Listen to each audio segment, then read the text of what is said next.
Hello friends, my self Gaurav Rajwade and मैं आपका स्वागत करता हूँ हमारे क्लासेस में, दैट इज़ व्हाट सो हम एजुकेट में। आज देखो हम अरिथमेटिक प्रोग्रेशन का सेकेंड लेक्चर लेके आए। फर्स्ट लेक्चर में हमने इंट्रोडक्शन वाला पार्ट अच्छी तरह से समझ लिया था क्लास, यस और नो, एंड डेली लाइफ का दी बेस्ट एग्जाम्पल हमने क्या लिया था, कैलेंडर वाला। वहाँ से हमें अरिथमेटिक प्रोग्रेशन काफ़ी अच्छी तरह से समझा हुआ है। ओके, अब ना हम एक्चुअल टेक्स्ट बुक वाले कंटेंट को स्टार्ट करते हैं। दैट इज़ व्हाट हमारा टारगेट होगा आज का, कि हमें प्रैक्टिस सेट 3.1 सॉल्व करने आना चाहिए। तो देखो उसके लिए क्या क्या चीज़ें हमें अच्छी तरह से समझ में आनी चाहिए। First, terms in sequence. अभी देखो क्लास, ये सीक्वेंस है। I am not saying this is what arithmetic progression और व्हाट, ओके नो, सीक्वेंस है।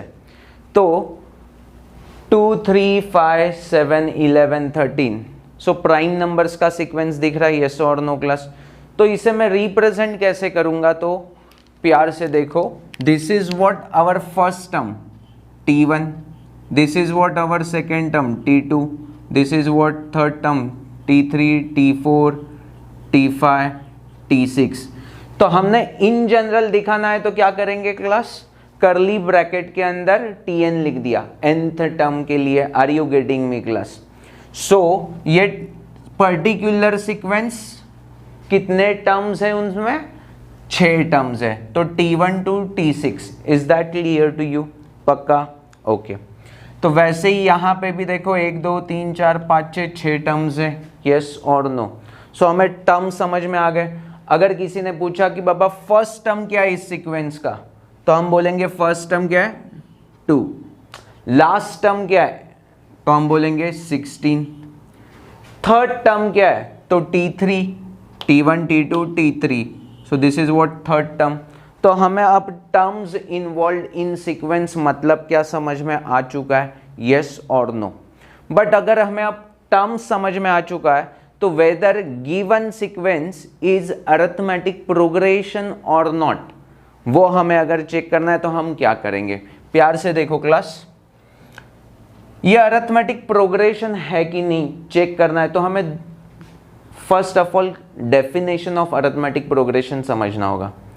डेफिनेशन क्या बोलता है कि कॉन्जिगेटिव टर्म्स के बीच में हमें डिफरेंस कांस्टेंट आना चाहिए। Consecutive terms we can say Tn minus T of n minus 1, यहाँ पे nth टर्म है, यहाँ पे n-1 टर्म है, इनका डिफरेंस अगर d आ गया है विच इज कांस्टेंट, तो we can definitely comment about particular sequence कि that sequence is nothing but arithmetic progression, okay no. तो हम चेक करते हैं क्लास, देखो प्यार से देखो, 2 3 5 7 11 13, 3 and 2 के बीच में डिफरेंस कितना है, 3 minus 2, डिफरेंस इज 1। 5 and 3 के बीच में डिफरेंस कितना है, 2 का। Is this constant? No. So definitely we can comment this is sequence but this is not a arithmetic progression, okay no. So ये अरिथमेटिक प्रोग्रेशन में नहीं है, सीक्वेंस है, अरिथमेटिक प्रोग्रेशन नहीं है। नेक्स्ट सेकेंड वाला एग्जाम्पल देखेंगे, 2 4 8 16 32 16, ओके ये 16 नहीं आएगा, 64 आएगा, ओके नो। सो यहाँ पे देखो क्या आ जाएगा, 2 4, तो 4 minus 2 आंसर कितना आ गया, 2, यस और नो।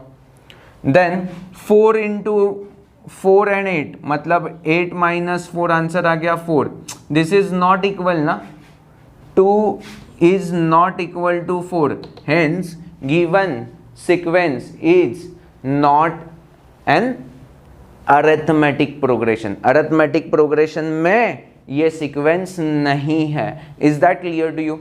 but किसी ने पूछा कि arithmetic में नहीं है but is there any relation, तो देखो हमें रिलेशन कुछ दिख रहा है कि हम चेक करते हैं, प्लीज पूरा कॉन्सेंट्रेट कर लो। अरिथमेटिक प्रोग्रेशन में नहीं है ये समझ में आ चुका है, बट ऑब्जर्व दिस फिगर्स ना, 2 2 2 जा 4, 4 2 जा 8, 8 2 जा 16, 16 2 जा 32, 32 2 जा 64। मतलब ये क्या हो रहा है, दुगना होते जा रहा है। यस और नो? फर्स्ट टर्म का इंटू 2 किया तो second term, second term into 2 किया तो third term. So we can comment if first term is 2, first term को हमने a से रिप्रेजेंट कर दिया। इसके बाद याद रखो कि हम फर्स्ट टर्म को a से रिप्रेजेंट करेंगे। Okay no? यहां पे second term, so we can say t1 is equal to a। अब t2 इज इक्वल टू क्या आ रहा है, 2 टाइम्स a। t3 मतलब क्या आ रहा है, देखो हाँ क्लास, 2 टाइम्स t2। अब t2 की वैल्यू क्या है, 2 टाइम्स है, मतलब 2 का स्क्वायर इंटू है। यस और नो? अरे बोलो यार, क्लियर है? सो हमें कुछ ऑब्जर्व हो रहा है क्या? t4 क्या हो जाएगा, t4 is 2 times t3, but t3 की वैल्यू क्या है, 2 स्क्वायर इंटू है, तो 2 स्क्वायर इंटू 2 मतलब 2⁻³ टाइम्स a। तो कुछ पैटर्न ऑब्जर्व हो रहा है क्लास। हमने कॉन्जिगेटिव टर्म्स का रेशो देखा, रेशो 4/2 कितना हो रहा है, 4/2 कितना हो रहा है, 2। 8/4 कितना हो रहा है, 2। 16/8 कितना हो रहा है, 2। मतलब रेशो कांस्टेंट है यहां पे। देखो क्लास, कॉन्जिगेटिव टर्म्स का डिफरेंस कांस्टेंट होगा तो हम उसे क्या बोलते हैं, अरिथमेटिक प्रोग्रेशन, एपी बोल देते हैं। यस और नो? बट ये पर्टिकुलर सीक्वेंस आपने देखा तो इसमें कॉमन डिफरेंस नहीं है, तो क्या है, कॉमन रेशो है। क्या है, कॉमन रेशो है। Okay no? So common ratio तो हम उसे कैसे लिखेंगे, देखो, Tn/Tn-1 इज इक्वल टू, अब रेशो का हमने r ले लिया, चलेगा ना? यहां पे डिफरेंस था तो d ले लिया था, तो रेशो का हमने स्मॉल r ले लिया। सो this is what, common difference था तो हमने उसका नाम दे दिया अरिथमेटिक प्रोग्रेशन। तो वैसे कॉमन रेशो रहेगा तो ये भी कुछ प्रोग्रेशन ही है, बट ये अरिथमेटिक नहीं है। इसका नाम क्या है, ज्योमेट्रिक प्रोग्रेशन। क्या नाम है,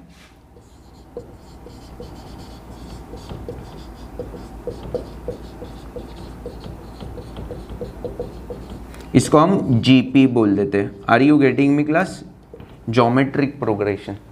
सो ये अभी फिलहाल हमारे सिलेबस में नहीं है, बट आपको रिलेशन तो समझ में आ गया। This is not arithmetic progression, ठीक है, बट हमने ऑब्जर्व करके क्या देखा, तो कॉन्जिगेटिव टर्म्स है उनमें रेशो कांस्टेंट आ रहा है, यहां पे डिफरेंस कांस्टेंट नहीं आ रहा है, रेशो कांस्टेंट आ रहा है। तो हमने जनरलाइज इसको कैसे देख लिया कि बाबा कॉन्जिगेटिव टर्म्स का ratio is constant. Is that clear to you? तो इन दिस फैशन मैंने आपको ना ज्योमेट्रिक प्रोग्रेशन, एक दूसरे टाइप का प्रोग्रेशन इंट्रोड्यूस करके दे दिया है। 11th स्टैंडर्ड में डेफिनेटली हमें ज्योमेट्रिक प्रोग्रेशन भी पढ़ना है, बट अभी ये एग्जाम्पल ले लिया था तो जस्ट इंट्रोड्यूस कर दिया। Is that fine to you? Okay no? Extra point समझ में आ गया तो कोई दिक्कत नहीं होना चाहिए, क्लियरिटी। सो हमें ये भी समझ में आ गया कि बाबा ये अरिथमेटिक प्रोग्रेशन नहीं है, क्या है था, ज्योमेट्रिक प्रोग्रेशन था। ठीक है, अब थर्ड वाला क्वेश्चन देखते हैं क्लास। Third sequence 8 8 8 8 8। अभी बहुत सारे बच्चे कंफ्यूज हो सकते हैं इसमें, तो देखो मैंने क्या करके दिखा है। 8 - 8 इज 0, 8 - 8 इज 0। सब जगह पे 8 है ना, तो कॉन्जिगेटिव टर्म्स का कॉमन डिफरेंस क्या आ रहा है बेटा, 0 ही आ रहा है, विच इज कॉन्स्टेंट ना। So definitely we can say this is in AP. Are you getting me class? अरे पक्का बोलो, पक्का ये एपी में है, क्योंकि कॉमन डिफरेंस कांस्टेंट आ रहा है। वो कितना आ रहा है, 0 आ रहा है।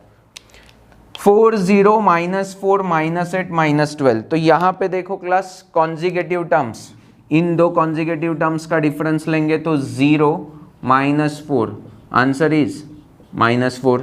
देन ये 2 ले लेते हैं, -8 माइनस ऑफ -4 मतलब क्या हो जाएगा, -8 + 4। तो आंसर कितना आ जाएगा क्लास, -4। तो फिर से कॉमन डिफरेंस क्या आ गया, -4। और एक बार चेक करते हैं क्लास, -8 एंड -12, तो आंसर क्या आ जाएगा, -12 माइनस ऑफ -8, तो ये +8 हो जाएगा, तो -12 + 8 आंसर -4। तो ये कंफर्म हो चुका है कि कॉन्जिगेटिव टर्म्स का डिफरेंस इज कांस्टेंट। तो ये डेफिनेशन परफेक्टली यहां पे फिट हो रहा है। तो मैं क्या बोलूंगा, yes given sequence is in arithmetic progression. Are you really getting me class, पक्का समझा है। लास्ट वाला चेक करके मुझे प्लीज बताओ कि ये अरिथमेटिक प्रोग्रेशन में है या नहीं है। यहां पे क्या दिख रहा है, 1 4, तो 4 - 1 कितना हो जाएगा, 3। यस, और एक ले लेंगे एग्जाम्पल, 9 - 4 आंसर इज 5। यहां पे 5 है, यहां पे 3 है, तो डेफिनेटली ये क्या है, अरिथमेटिक प्रोग्रेशन में नहीं है। बट अगर हमने पूछा कि बाबा कुछ रिलेशन दिख रहा है क्या आपको, सीक्वेंस है तो उसमें कुछ रिलेशन है क्या, तो प्यार से देखो रिलेशन क्या है। 1 का स्क्वायर 1 होता है, 2 का स्क्वायर 4, दिस इज व्हाट 3 का स्क्वायर, दिस इज व्हाट 4 का स्क्वायर, दिस इज व्हाट 5 का स्क्वायर, दिस इज व्हाट 6 का स्क्वायर। अगर नेक्स्ट 2 टर्म हमें प्रेडिक्ट करने बोला तो we can definitely predict next 2 terms क्या होंगे, 7 का स्क्वायर एंड 8 का square. Are you really getting me class, is that clear to you. चलो अच्छी तरह से समझा है कि बाबा गिवन सीक्वेंस, ये सारे क्या है, सीक्वेंस है, बट नॉट नेसेसरी कि वो सारे के सारे अरिथमेटिक प्रोग्रेशन में ही होने चाहिए। ओके नो, फर्स्ट वाला नहीं था, सेकेंड वाला नहीं था, फिफ्थ वाला भी नहीं है। Okay no, third and fourth arithmetic progression में था। तो यहां पे हमने कंक्लूड क्या किया कि terms in sequence, first term, second term, third term, n term, मतलब हमें समझ में आ चुका है। इन जनरलाइज हम करली ब्रैकेट में tn लिखेंगे। Is that clear to you, sequence कैसे रिप्रेजेंट होगा समझ में आ गया। अब टर्म्स जैसे ही समझ में आ गया तो गिवन सीक्वेंस अरिथमेटिक प्रोग्रेशन में है या नहीं है, उसके लिए हमने क्या देख लिया formula, tn minus T of n - 1, मतलब क्या, कॉन्जिगेटिव टर्म्स का डिफरेंस। अब n की वैल्यू 3 होगी तो ये 2 होगा, तो third term minus second term. n की वैल्यू 4 होगी तो ये 3 होगी, fourth term minus third term. तो कॉन्जिगेटिव टर्म्स का डिफरेंस क्या होगा, कांस्टेंट होगा। उसको कौन से लेटर से हम इंडिकेट कर रहे हैं, स्मॉल d से, बिकॉज डिफरेंस का हमने स्मॉल d दिमाग में फिट कर लिया। यस और नो क्लास। ओके, अब कुछ और एजम्पशंस देखो क्लास कि बाबा अरिथमेटिक प्रोग्रेशन को हमें जनरलाइज फैशन में लिखना है तो कैसे लिख सकते हैं। प्यार से देखो, हमने क्या एजम्पशन किया कि फर्स्ट टर्म को हम स्मॉल a लेटर से लिखेंगे। तो मैंने फर्स्ट एजम्पशन क्या लिखा, t1 is equal to a and common difference कितना है, common difference it's small d। तो ये दो चीजें हमें एजम्पशन वाली समझ में आ चुकी है। तो हमारा सीक्वेंस कैसे होता है, t1, t2, t3, t4 ... बरोबर है। अब ये अरिथमेटिक प्रोग्रेशन में है तो जनरलाइज सीक्वेंस कैसे लिखेंगे, t1 मतलब क्या होगा, a, t2 मतलब क्या होगा, a प्लस d ना, इसीलिए देखो ना इनका डिफरेंस लेंगे तो क्या हो जाएगा, a plus D minus A get cancel, d मिल जाएगा। यस और नो क्लास। तो कॉमन डिफरेंस d आ चुका है, तो सेकेंड टर्म क्या होगा, a प्लस डी। यहां पे देखो ना 2 था 4 था 0 हो गया, मतलब क्या, कॉमन डिफरेंस -4 का आ गया। तो 0 में -4 ऐड किया तो नेक्स्ट टर्म मिलेगा, दैट इज व्हाट, -4। -4 में -4 ऐड किया तो नेक्स्ट टर्म मिलेगा, दैट इज व्हाट, -8। -8 में -4 ऐड किया तो नेक्स्ट टर्म मिलेगा, that is what, -12। Next term क्या आ जाएगी, -12 प्लस -4 मतलब क्या आ जाएगा -16। Are you really getting me class? तो similar fashion first term a था तो सेकेंड टर्म क्या होगा a plus d, third term क्या होगा बॉस t2 प्लस डी होगा, बट t2 क्या है a प्लस डी और उसमें प्लस डी करेंगे तो क्या हो जाएगा a प्लस 2d। तो थर्ड टर्म क्या आ जाएगी क्लास a प्लस 2d। अब इसके बाद वाली टर्म आप आराम से बोल सकते हो, देखो ये a था, ये a प्लस 1 टाइम्स d था या a प्लस डी बोल सकते हैं। This is what a plus 2 times d। तो थर्ड टर्म क्या होगी a plus 3 times d dot dot dot. चलेगा? चलो ये कैसे आया वो भी मैं बता देता हूं। T4 is equal to T3 plus d. T3 की वैल्यू क्या थी a plus 2 times d plus d, तो आंसर क्या आ गया a प्लस 3d। वही तो लिखा है। Is that clear to you? सच में समझ में आ चुका है क्लास? अरे हाँ ना तो बोलो, पक्का बोलो। First term a, second term d। अब इसको मुझे जनरलाइज लिखना है, प्यार से देखो। हाँ ये स्टेप बहुत ही इंपॉर्टेंट है। This is what first term ना, this is what second term, this is what third term, this is what fourth term. ऐसे आपको बहुत सारे टर्म्स मिल जाएंगे, यस और नो क्लास। अब मुझे जनरलाइज nth टर्म को रिप्रेजेंट करना है, तो मैं कैसे कर रहा हूं देखो क्लास। फर्स्ट टर्म क्लियर है a, सेकेंड टर्म को मैं कैसे लिख रहा हूं देखो a प्लस, ये सेकेंड है ना सेकेंड, तो इसको मैं 1 टाइम्स d था तो इस 1 को मैं कैसे लिख रहा हूं देखो 2 माइनस 1 टाइम्स d। कैसे लिखा 2 माइनस 1 भी तो 1 ही होता है, बट इसका फायदा क्या होने वाला है देखो क्लास। थर्ड टर्म देखो a प्लस इस 2 को मैं कैसे लिख रहा हूं 3 माइनस 1 टाइम्स d। अब ऐसा क्यों लिखा, बिकॉज ये 3 यहाँ पे मैं जनरलाइज कर सकता हूँ ना, यहाँ पे 2 आया तो यहाँ पे भी 2 आया, यहाँ पे 3 आया तो यहाँ पे भी 3 आया। तो नेक्स्ट टर्म में कैसे लिख सकता हूँ a प्लस 3 टाइम्स d को 4 minus 1 times d। Are you really getting me class? ये फोर्थ टर्म है तो यहाँ पे भी 4 आ गया। अब मुझे किसी ने पूछा nth टर्म क्या होगा, t1 t2 t3 t4, वैसे nth टर्म क्या होगा? तो मैं क्या करूंगा, ये जनरलाइज क्या फॉर्मूला मिल गया a प्लस यहाँ पे 4 था तो यहाँ पे भी 4, यहाँ पे n है तो यहाँ पे भी n minus 1 times d। So this is what my formula for nth term के लिए। Are you really getting me class? देखो ये हम नेक्स्ट लेक्चर में भी देखने वाले, बट अरिथमेटिक प्रोग्रेशन इमेजिन कर रहे थे ना जनरलाइज मैनर में, तो मैंने सोचा कि आपको TN भी अभी ही इमेजिन हो जाएगा। किसी बच्चों को नहीं हो रहा है कोई इशू नहीं, हम नेक्स्ट लेक्चर में भी फिर से ये nth टर्म वाली कॉन्सेप्ट सिखा देंगे। ओके नो, 2 बार सीखेंगे तो प्रैक्टिस हो जाएगा, कोई इशू नहीं आने वाला। क्लैरिटी? ओके तो ये जनरलाइज nth टर्म का भी फॉर्मूला समझ में आ चुका है क्लास। तो हमें अरिथमेटिक प्रोग्रेशन में टर्म्स कैसे होते हैं और nth टर्म का फॉर्मूला कैसे जनरलाइज मैनर में देखना है वो मेरे ख्याल से तो समझ में आ चुका है। अब ये ना दिखने में बहुत कॉम्प्लिकेटेड लगा होगा फर्स्ट लुक में, ओके nth टर्म क्या है वगैरह, उतना कॉम्प्लिकेटेड है नहीं क्लास। प्रैक्टिस सेट 3.1 सॉल्व करके देखेंगे ना तो आपको लगेगा कितना सिंपल सिंपल चीज़ है। ओके नो, तो अभी पूरा टाइम हम प्रैक्टिस सेट 3.1 सॉल्व कर देंगे एंड लेक्चर को यहाँ पे ख़त्म कर देंगे। ये कॉन्सेप्ट आपने अपने नोटबुक में लिख दी है, अगर नहीं लिखी होगी तो पॉज करो, आराम से लिख लो। ईच एंड एवरी जो भी एग्जाम्पल यहाँ पे डिस्कस किया है वो अच्छी तरह से पॉज करके लिख लो क्लास।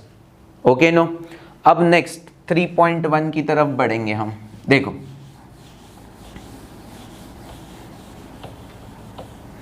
फर्स्ट क्वेश्चन क्या है, which of the followings are AP, मतलब यहां पे जो हमने देखा था वही करेंगे।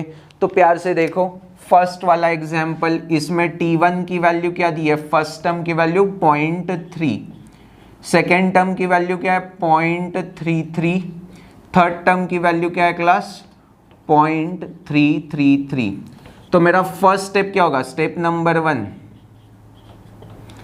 कॉन्जिगेटिव टर्म्स का डिफरेंस चेक करना है ना। सो फॉर्मूला क्या था, Tn minus Tn minus 1 is equal to d, which is क्या आना चाहिए, कांस्टेंट आना चाहिए ना। Then we can say given sequence is in arithmetic progression, okay no. So first case number 1 हम लेंगे T2 माइनस T1, मतलब क्या हमने कर दिया, n की वैल्यू क्या डाल दी बेटा, 2 डाल दी, चलेगा। T2 minus n minus 1 that is what, T1, okay no. T2 की वैल्यू क्या है, 0.33 माइनस 0.33 माइनस 0.3, तो आंसर क्या आ जाएगा, इसको मैं 30 लिख दिया तो ये 3 ये गया। सो D की वैल्यू क्या आ गई, 0.03। अब n की वैल्यू मैं 3 डाल देता हूं, सो क्या मिल जाएगा, T3 minus 3 minus 1 is 2, T2 आ गया, यस और नो क्लास। अब इसका कैलकुलेशन देखो, मैं अलग कलर में कर देता हूं, आपको आइडेंटिफाई हो जाएगा। 0.333 माइनस 0.33, अब 0.333 को ऐसे लिख सकते हैं और 0.33 को 330 लिख सकते हैं। तो ये 3 माइनस 0 इज 3, ये 0 यहाँ पे डेसिमल, तो ये D की वैल्यू क्या आ गई, 0.03। ये D और ये D कांस्टेंट है, नहीं, these are not equal value ना। So we can say 0.03 is not equal to 0.003. Hence, given sequence is not in arithmetic progression. अगर arithmetic progression ही नहीं है तो common difference निकालने की बात ही नहीं ना आती class. So this is not in arithmetic progression. Are you really getting me? कैसे दिखाना है वो मैंने स्टेप वाइज बता दिया है। जनरलाइज फॉर्मूला लिखा, n की वैल्यू 2 डाली तो T2 माइनस T1, n की वैल्यू 3 डाली तो T3 minus T2, that's it. देखो प्रोसीजर समझ में आ चुकी है, आपको सिर्फ वैल्यूज पुट करके सारे एग्जाम्पल सॉल्व करने हैं, दैट्स इट। और एक एग्जाम्पल कर देते हैं, देखो क्लास,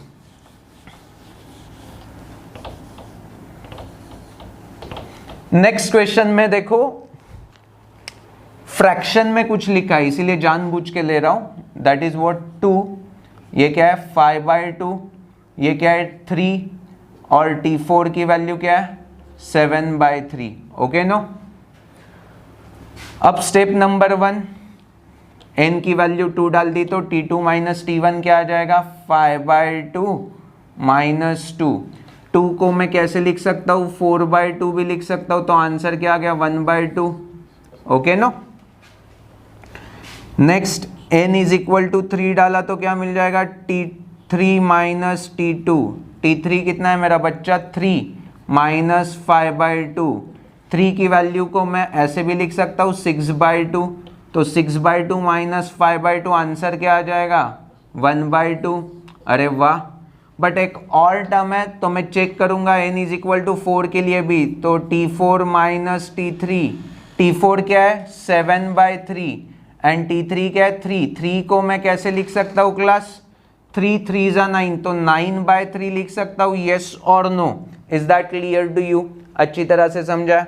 तो 7/3 माइनस 9/3 आंसर इज माइनस 2/3, तो ये इक्वल नहीं है, इन दोनों का इक्वल था बट ये माइनस 2/3 आ गया है, सो we can say 1/2 is not equal to minus 2/3। Are you really getting me, अच्छी तरह से समझा, पक्का।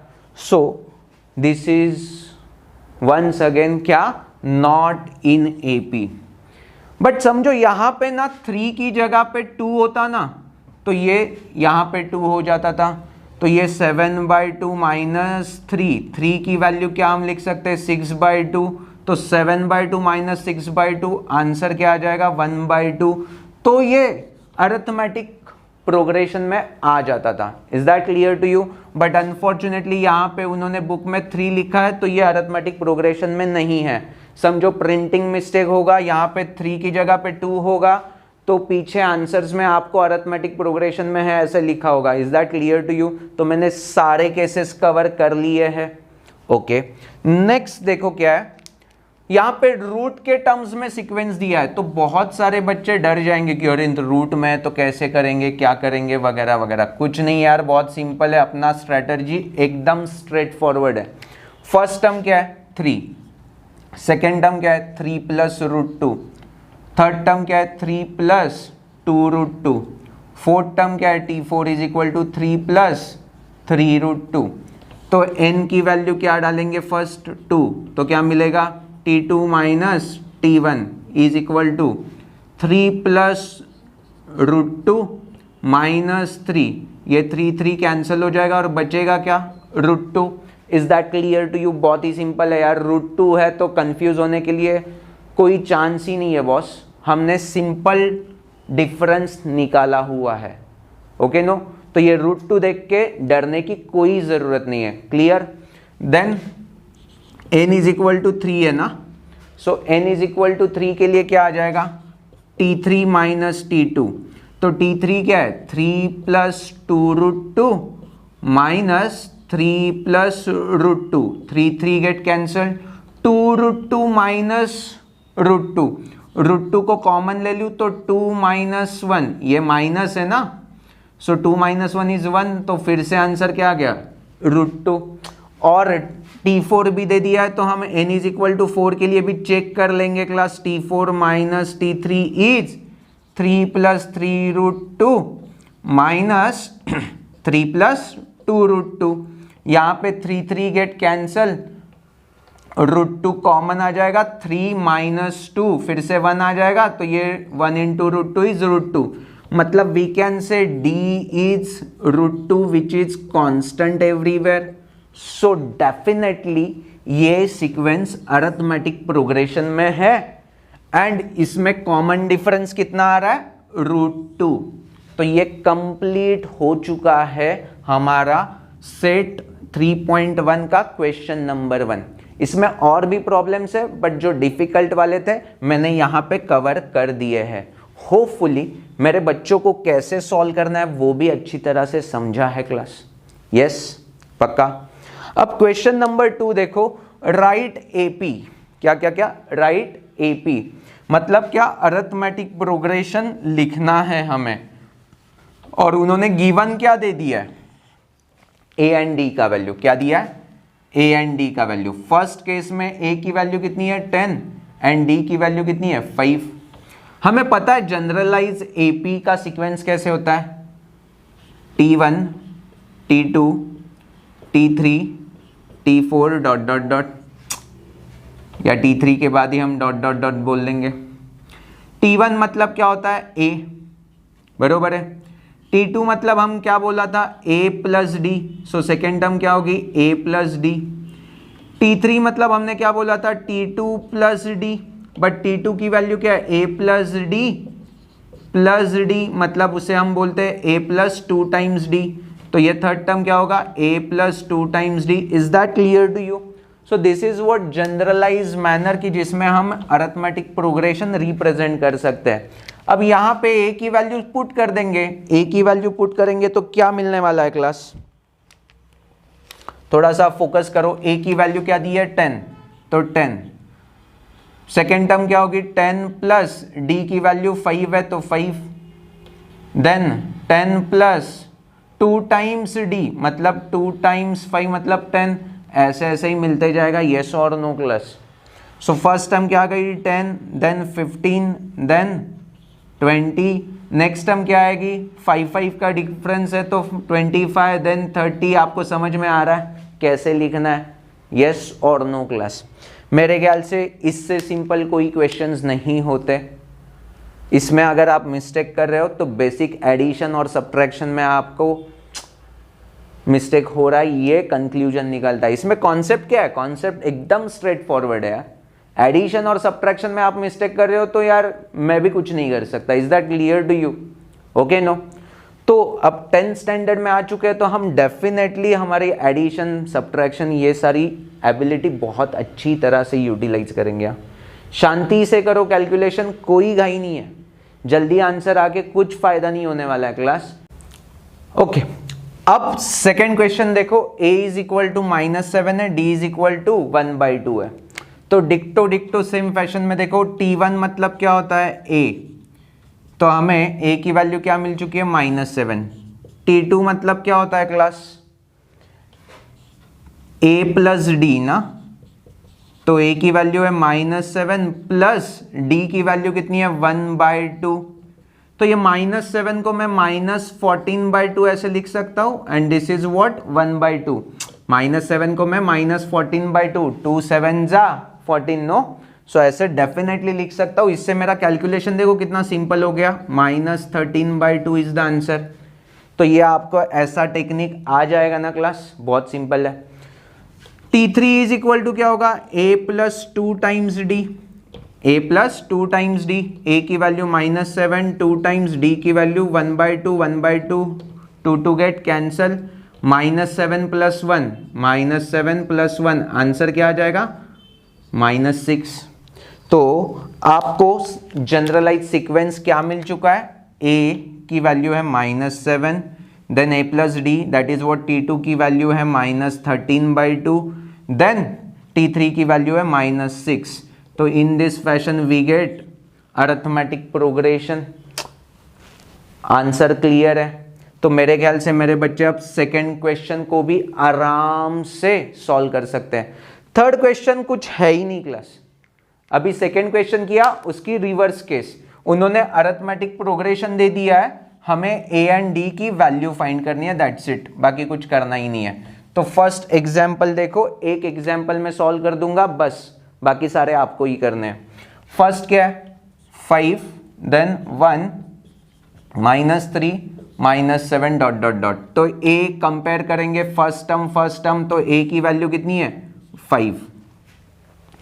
अब D का फॉर्मूला क्या होता है Tn-1, ये जनरलाइज फॉर्मूला है। n की वैल्यू हम अगर 2 डाल देंगे इस फॉर्मूला में तो D का फॉर्मूला हो जाएगा T2 - T1। T2 की वैल्यू क्या है, कंपैरिजन करेंगे तो T2 की वैल्यू क्या है 1, -T1 मतलब A की वैल्यू है 5, तो 1 - 5 आंसर क्या आ जाएगा -4। सो D की वैल्यू क्या मिल गई -4, A की वैल्यू क्या मिल गई कंपैरिजन से 5। सो this is what our answer. हमें क्या फाइंड करना था, first term and common difference. First term मतलब A की वैल्यू, कॉमन डिफरेंस मतलब D की वैल्यू। तो मेरे ख्याल से बहुत सारे क्वेश्चंस होंगे तो भी मेरे बच्चे आराम से सॉल्व कर देंगे, बिकॉज उन्हें स्टेप्स मैंने बता दिया कैसे डील करना है। तो अभी के अभी पूरा प्रैक्टिस सेट 3.1 वन सिटिंग में ही सॉल्व कर देना है।